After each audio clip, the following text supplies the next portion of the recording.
Mayor Jenderal TNI Anumerta Donald Ignatius Panjaitan lahir di Silain, Toba pada 19 Juni 1925, putra dari Raja Herman Panjaitan dan Dina Boru Napitupulu.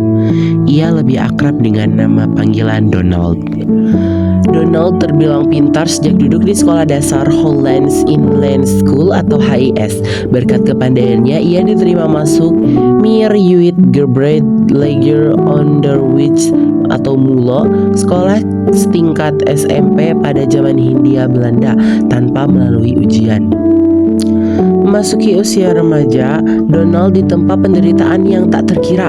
Saat pendidikannya di MULO belum selesai, ia sudah ditinggalkan kedua orang tuanya meninggal.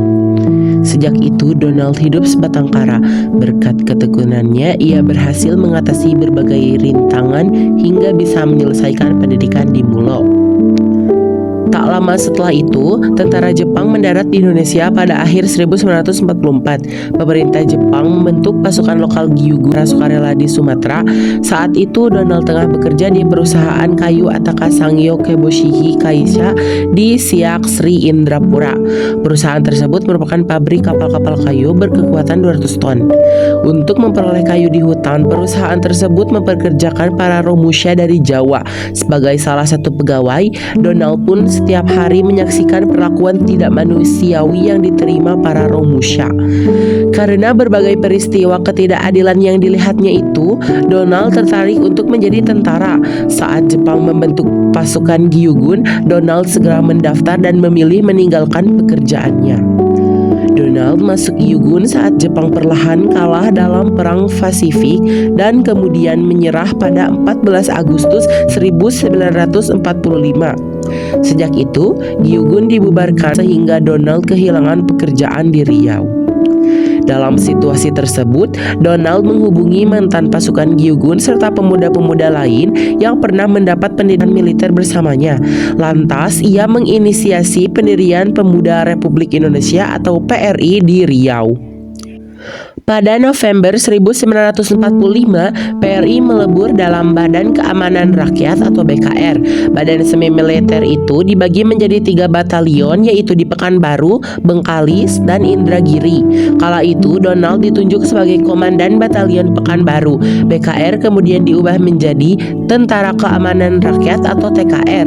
Donald lantas menjadi Komandan Batalion Resimen 4 Riau dengan pangkat mayor. Per tanggal 1 Juli 1962, saat menempati posisi itu, ia masih berpangkat kolonel. Setahun setelahnya, Donald baru diangkat menjadi Brigadir Jenderal pada 1963. Posisinya sebagai tangan kanan Ahmad Yani.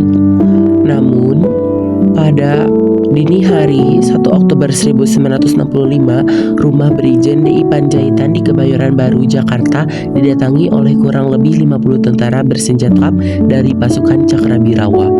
Pasukan itu dipimpin oleh Sersan Soekarjo.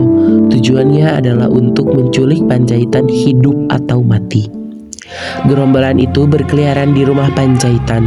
Bunyi langkah sepatu yang beradu dengan benda-benda keras menimbulkan kegaduhan. Istri Panjaitan terbangun dan melihat mereka dari jendela kamar lantai atas. Kemudian sang istri membangunkan Panjaitan. Selang beberapa saat, para tentara tersebut menembaki paviliun hingga pintunya terbuka. Bunyi tembakan membangunkan 3 keponakan Panjaitan.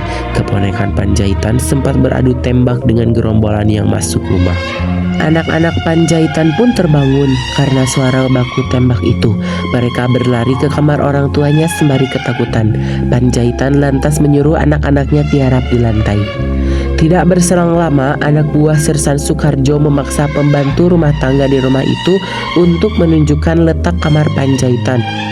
Dengan penuh rasa takut, si pembantu pun memanggil Panjaitan di kamarnya. Demi keselamatan keluarga, Panjaitan memutuskan turun ke lantai bawah. Panjaitan yang religius itu turun setelah berdoa dan mengenakan pakaian militer lengkap dengan tanda pangkatnya. Tak lama kemudian, Panjaitan ditembak tepat mengenai kepalanya. Tembakan mematikan itu tidak berhenti. Setelah roboh, Panjaitan bahkan dihujani tembakan di tubuhnya. Peristiwa naas ini disaksikan oleh keluarga Panjaitan. Lantas jenazah Panjaitan diseret ke dalam truk dan dibawa ke lubang buaya. Jenazah Panjaitan beserta perwira lainnya baru ditemukan pada 4 Oktober 1965. Jenazahnya yang ditemukan dalam keadaan rusak lalu dibawa ke Taman Makam Pahlawan Kalibata. D.I. Panjaitan lalu dianumertakan sebagai Mayor Jenderal, juga diberi gelar pahlawan revolusi.